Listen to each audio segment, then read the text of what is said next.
Let's review what you learned in Lesson 30.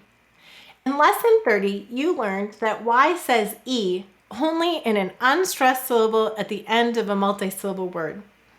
The big key for sounding out the sight words is Y says E at the end of a multisyllable word. However, the unstressed part explains words like apply, which are multisyllable words where you hear the I sound. Once again, though, that is a detail that can be saved for a later lesson. The part that's really important is this end of a multisyllable word part. So this helps us to explain words like many, only, very, any, and study. Again, it's so important that we teach rules that actually work, that actually explain how English works. And one of the lessons I want to point this out with is lesson 31. So in lesson 31, we have a group of words that are often taught as word families. So for example, it's very common for people to teach that OLD says old, like told, hold, cold, and gold. And this is helpful, but what's going on in both? What's happening in cloth? What's happening in most and almost? And how does this contrast with lost and cost? The rule that works is I and O may say I and O when followed by two consonants. So notice it's not just before an LD that O can say its long sound. It can do it before two consonants, but it can say either its long or its short sound. That's why it says I and O may say I and O when followed by two consonants. It's not always. And this rule also applies to I, as in child, wild. But notice in build and gild, it's saying I. Find, kind, behind, mind, it's saying I before two consonants. But in wind and window, it's saying I. Look at this. You have the tools to decode and to spell all of the words in green. That's 79 of the 100 most frequently used words. And 77% of the Dolch words in 33 mini lessons, just over a month of instruction. Let's apply what we've been learning to spelling analysis. The first word is serve. Let's sound out serve together. S, v. What will we need? Silent final E, you're right. Go ahead and write serve, sounding it out as you write it. And help me to write it. S, v. Silent final E. How will we mark it? We'll underline the and we'll double underline the silent final E to show that it's silent. But why do we have a silent E in serve? Excellent. English words do not end in V or U, so we need an E. The next word is clue. Let's sound out clue together. K. Use a K. S. U. U. That's right. It's an U, U, And what will we need? Very good. Silent final E. Go ahead and write clue, sounding it out as you write it. And now let's sound it out together. U, U, silent final E. How will we mark clue? That's right, we'll put a U, or we'll put a line over the U. And why do we have a silent final E? That's because English words do not end in V or U, so we need to add a silent final E to clue. The last word we'll analyze is love. Let's sound it out together. And actually, before we do that, we will say to spell love. Because do you hear a lazy vowel? I do too. So we will say to spell love. Let's sound it out. L, A, V. And what do we need? Silent final E. That's right. Go ahead and write love, sounding it out as you write it. And help me to write it. L, A, V. Silent final E.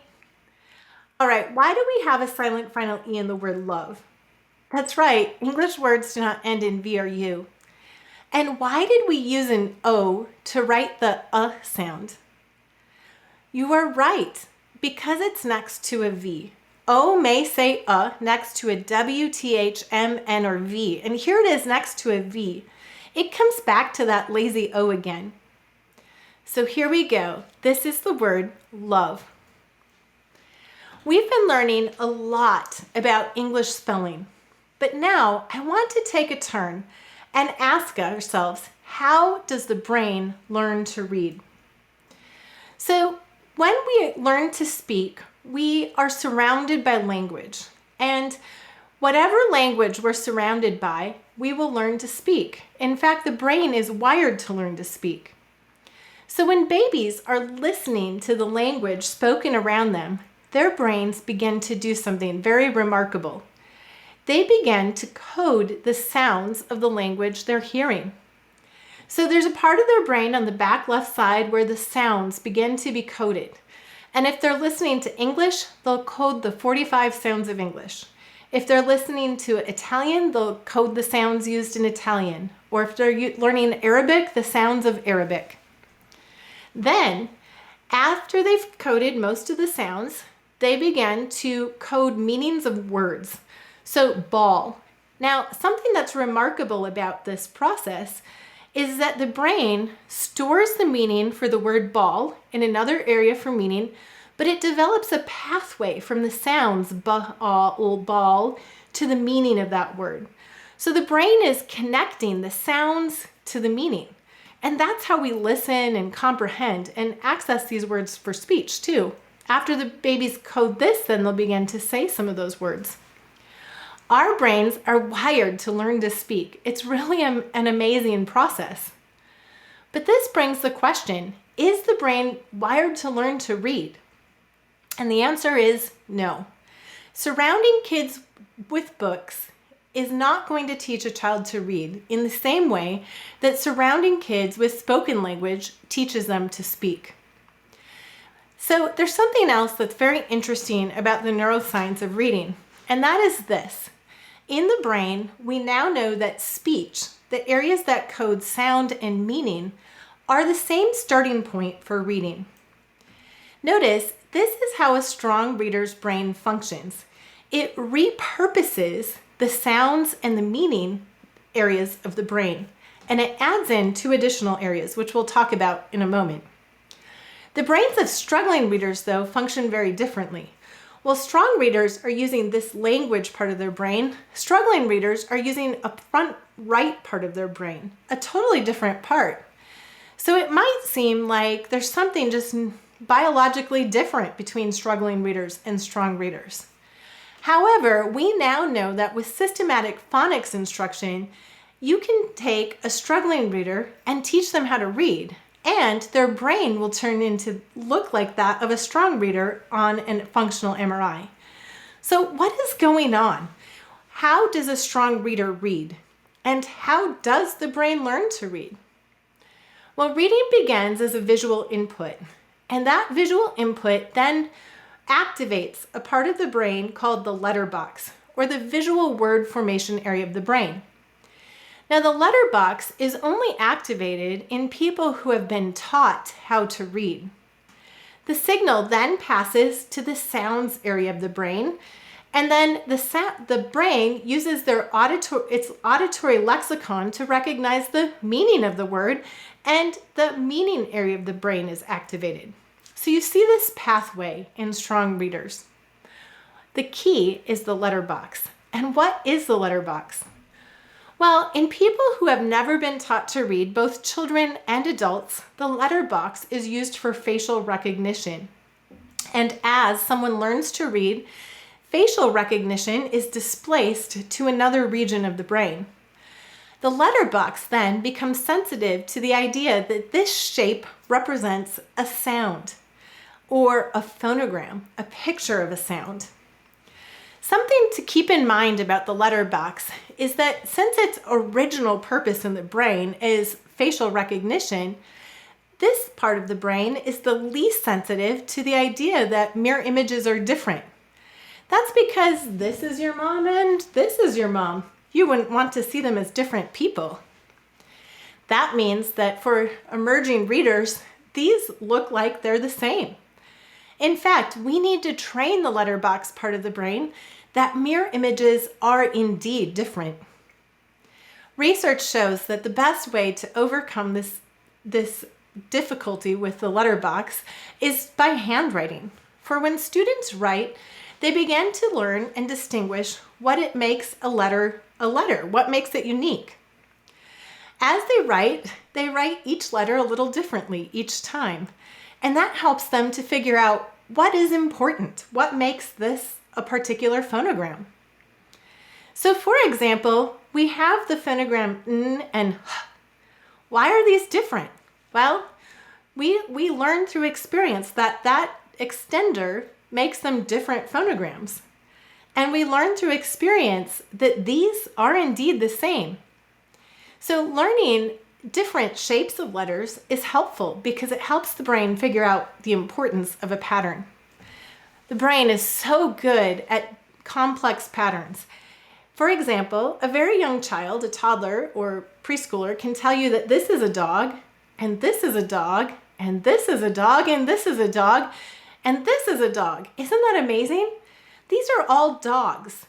How does the brain do that? The brain loves complex patterns, and being able to figure out what makes each of these a dog and what makes it not a different animal is part of what the brain is good at. That is what's happening when we learn letters. Now, it's very important to understand that it's not about case. So if you've learned to read, you can read this sentence: the letterbox region recognizes words regardless of case. You can easily read this, even though it mixes up case. What this means is that word shape is not relevant to reading. So if you have activities in your curriculum where you are trying to match the shape of words to boxes, go ahead and use that time for something else because the brain does not read by shape. Also, the letterbox is not triggered in a person who has not been taught to read a particular script. So I've not been taught to read Chinese. So when my brain looks at this, I don't use the letterbox. I use the part of the brain that just notices shapes. However, if I had been taught to read in Chinese, the letterbox region would be lighting up and passing the information to the region of the brain to sounds and then to meaning. Something that's also very exciting about the neuroscience of reading is the discovery that once students know the letter-sound correspondences, emerging readers can self-teach fluency. Did you catch that? So if a student can sound out the word because they know the sounds of the phonograms, they can then self-teach fluency. By practicing sounding out words again and again, the brain uses this pattern again and again, and it becomes faster and faster, and the student becomes more fluent. As the student practices sounding out words, another remarkable thing happens in the brain. The brain begins to form a new direct route from the letterbox directly to the area of the brain for meaning. Now, we need to be very careful here because the letterbox still connects to the sounds and then it begins to connect to meaning as well. So it does both. Our brains begin to process sounds and meaning in parallel. That's why we can read so quickly. A beginning reader will read this one phonogram at a time. I, ad, had, soup, or for lunch. We've all heard this. And it is as that beginning reader reads phonogram by phonogram that they begin to practice that route and to develop fluency. As they progress and the brain patterns begin to get faster, reading serially goes away and they begin to process meaning in parallel. So when you read this, it probably looks like I had soup for lunch, almost like you're understanding it as fast as your eyes can take it in. So just to be very clear, advanced readers are reading sounds and meanings in parallel. They are not reading whole words. We know this clearly from neuroscience. The idea that students read whole words is an illusion.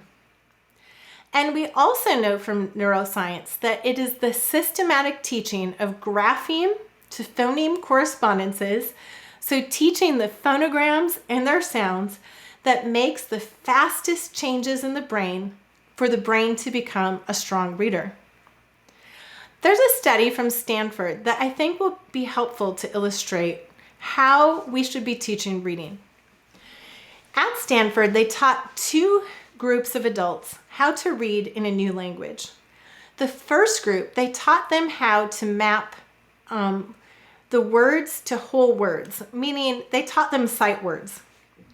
The second group, they taught phonograms, or the letters and their sounds, and then how to decode those sounds into words. So what's interesting about this study is that, first of all, in group one, they discovered two things. In group one, the adults could only read the words they had been taught. And two, when they were reading this new language, they used the area of the brain that correlates with struggling readers. In group two, they were able to apply their knowledge of the sounds and letters to read more words, and they used the region of the brain correlated with strong readers that repurposed the sounds and the meaning area of the brain.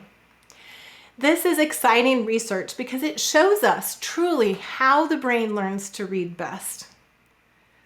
So when students learn a word as a sight word, rather than learning the letter sound correspondences to sound out the word, they activate the wrong region of the brain. They activate the region of the brain that correlates with struggling readers. So I just want you to think about that as teachers and consider what that means to instructional practice in your classrooms. Also, reading in all languages requires connecting letters to speech sounds. And many people don't realize that the brain uses the exact same parts of the brain no matter what language you are reading in. Finally, just to hit this home, that when you teach the letter sound correspondences or the phonograms, emerging readers can then sound out the words, and by sounding them out, they can then access the meaning of the words. And that when they learn these letter sound correspondences, they are able to form these pathways in the most efficient and fast way. They're able to read and comprehend, and they're able to develop fluency themselves.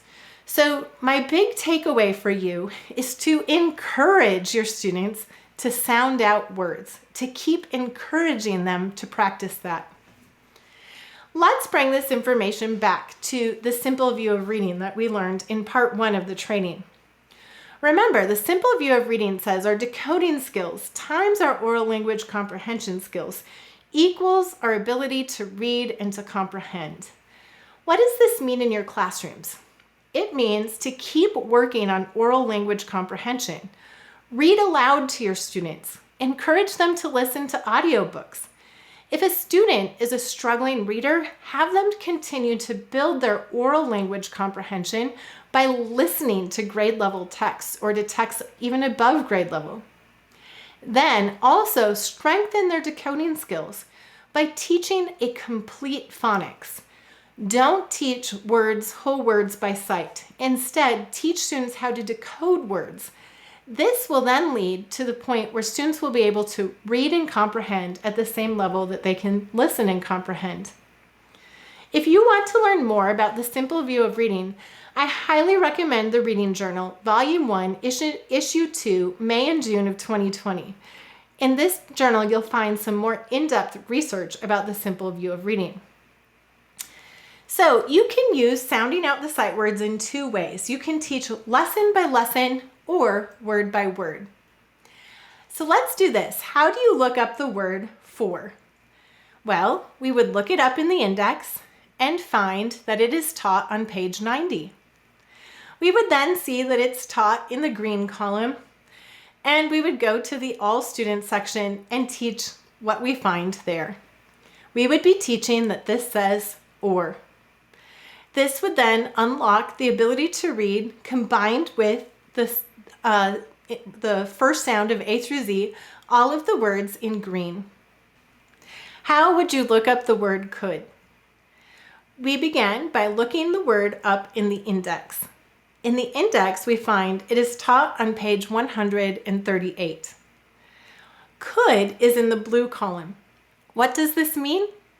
It means that it combines concepts taught in this lesson with concepts taught in previous lessons. In this case, the concept will be silent L makes a vowel say its broad sound. We can begin instruction with teaching all students. We will need this information to understand the word. We will also need to look down at the word could in additional instruction to find out which previous lessons we need to have instructed. In the case of the word could, we need lesson 26. Lesson 26, you'll see teaches OU says ow, o, u. So let's say the sounds together. Ow, o, u. Notice that sound is the same as the broad sound in put, full, and pull. It is a broad vowel sound. And we can review how this rule was influencing words, in particular that A may also say aw before an L. Did you know that in words like walk, talk, and chalk, the L acts kind of like a silent E, except it's a silent L. And it's cluing that vowel to say its broad sound. Walk, talk, chalk. Notice in pull, full, and difficult, there's the U saying its broad sound before an L. And let's extend that to this pattern, could, would, and should. Notice OU is saying its broad sound before a silent L, like in walk, talk, and chalk. So we began to learn that L can be a silent letter that signals a vowel to say its broad sound. This information unlocks the words could, would, and should. Sounding out the sight words teaches 62 of the 75 basic phonograms.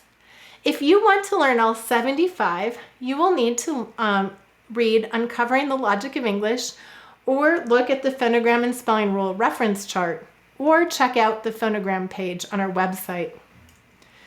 Sounding out the sight words teaches 11 of the 31 spelling rules. Now, I want to be careful here because we group all of the silent final E rules together. And we teach in Sounding Out the Sight Words 8 of the reasons for a silent E. There are 9, so this book teaches 8, and that counts as one rule of the 11. And you'll learn both 2 of the schwa rules.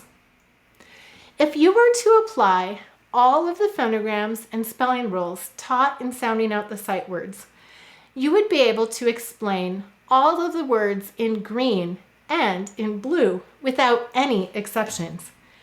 You now have the tools to know how to teach either lesson by lesson or how to look them up word by word to teach these words.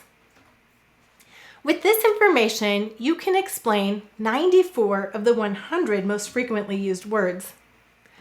It's very important, again, that you teach all of the phonogram sounds and be practicing all of the phonogram sounds, and that you teach spelling rules that really work and accurately reflect the language. So let's look at this word people that's found in the 100 most frequently used words. People is an interesting word to me because it includes an advanced phonogram. It includes the advanced phonogram E, as in people and leopard. What makes an advanced phonogram? Well, the basic and advanced phonograms are kind of arbitrarily divided. The idea of a basic phonogram is that it is found in many words, and it's found in high frequency words. So when I saw the Oxford word list recently, I thought, wow, this word people is a high frequency word. Maybe this should be a basic phonogram. Nevertheless, a phonogram is a phonogram. It's a picture of a sound. And so knowing this phonogram helps to unlock this word. And in Logic of English, this is taught as an advanced phonogram. So another tip for you is after your students know all of the basic phonograms, you can go on and teach the advanced phonograms. You now have the tools to explain 95 of the 100 most frequently used words. Let's take some time to look at the exceptions. Let's begin with the exceptions to the spelling rules. These words, you and I, break one of the rules. Do you remember what it is? That's right, English words do not end in I, U, V, or J, and yet here they are. I like to teach them like this. You and I are very special, so we can end in you and I. Now, the reason you and I break this rule is because they're very old words, and they used to have additional sounds on the end that dropped over time. That's what makes them special. This hint is included in the notes in lesson 19. So there are sections that include these violet notes, and they will help you to navigate either exceptions or additional ways to teach. Notice that Dutch word I is included in this list. Perfectly decodable, but an exception to the rule English words do not end in I, U, V, or J. So I have not included these in an exception list, in the list of exceptions, because they are decodable. You could add them back in if you would like. Let's now look at words that are exceptions to the phonograms. Exceptions to the phonogram sounds make them a little bit trickier. We have the word of. Do you remember why the O says Excellent, it's a schwa, and of is an unstressed word, so it is one of those lazy vowels. But the F saying v, that is an exception. It looks instead like uff, but we say of. Notice f and v are a voiced and unvoiced pair, like s and z. It must be that over time the pronunciation changed, but the spelling didn't. This is a true exception to the phonograms, and in fact, this is the only word where F says v. Now, these words are taught in lesson 66. You could look this up in the index, and you'll notice in step 1, there's information about how to teach this word and to explain the exception. Or you could be teaching this lesson by lesson, and you would get to this point where you explain this word. In our list of 100 most frequently used words, we also have a few words from lesson 61. Let's look at this word, any. Which sound is the exception in the word any? Excellent, it looks like it says Annie. So this saying the S sound is an exception to the phonograms. I like to say to spell Annie when using spelling analysis to try to help create an auditory or a picture of this word. And again, there are tips for you right in the lesson. How about the word who? We talked about this earlier in the training. Why is this an exception? Well, it looks like woo, but it says who. And this lesson will help teach you to teach that this says w, but in some dialects, people say what, when, whisk, wheel, an unvoiced sound. Who is an unvoiced w. So this helps to explain this word. And I'll leave it up to you. Is this an exception to the phonograms or not? Sometimes the exceptions are not always clear. Let's look at the word to. The word to is taught in lesson 63. You'll notice the title of this lesson is morphology. Why is that? Well, in the lesson, you will discover that to clearly has an exception to the sounds. It looks like it says twoo. Why is there a silent W? Well, English spelling is a balance of meaning and sounds. And so when you have twins, how many are there? 2. And you hear that twa. And if you do it twice, how often do you do it? 2 times. And if there's a 12, there's a 10 and 2 ones. And if there's a 20, there's 2 10s. And well, what does twa mean? It means 2. So over time, it seems we dropped the w sound. We no longer say twoo, but in order to retain the relationship in meaning, we've retained the W. This also helps students to know which of these means the number 2. We now know it's TWO because TW means 2. In lesson 64, we learn how to spell the word one. Which sound is an exception in one? Well, this looks like it says own. But let's again look at morphology. If there's a lone bird in the sky, how many are there? One. If you're alone in the room, how many people are there? One. If there's only one piece of candy left, how many are there? One. Notice O-N means one, or O-N-E means one, the number one, and there's this relationship in meaning. So the numbers 1 and 2 have exceptions to the phonograms, but they do have explanations from morphology. Each of these sounds is truly an exception to the phonograms. So that leaves the words in red that have an exception to the phonograms, which means we can logically explain 95% of the words. Now, another way to look at this is that this list has 268 phonemes or sounds and only 5 exceptions. That means you can logically explain 98.1% of the phonemes in these words. That's pretty amazing. And remember, of the words that have exceptions, it's only one phoneme. So I want to leave you with these thoughts. I hope that I've helped you to be convinced that you should teach students to sound out the sight words, not to memorize them as whole words. And that sounding out the sight words and learning the tools to sound out the sight words helps to explain all of the words in English. Also, teaching students to sound out the sight words aligns with the neuroscience of reading. It helps students develop the letter box and the pathways scientifically correlated with strong readers. So teach all the phonogram sounds. Teach spelling rules that work. Draw connections with morphology. Use spelling analysis. Practice all of this with games to help make it fun. And I want you to be part of transforming classrooms across our nation to move away from teaching sight words completely and instead teaching students answers to their questions about words. Thank you so much for joining me. Let's change how reading is taught together.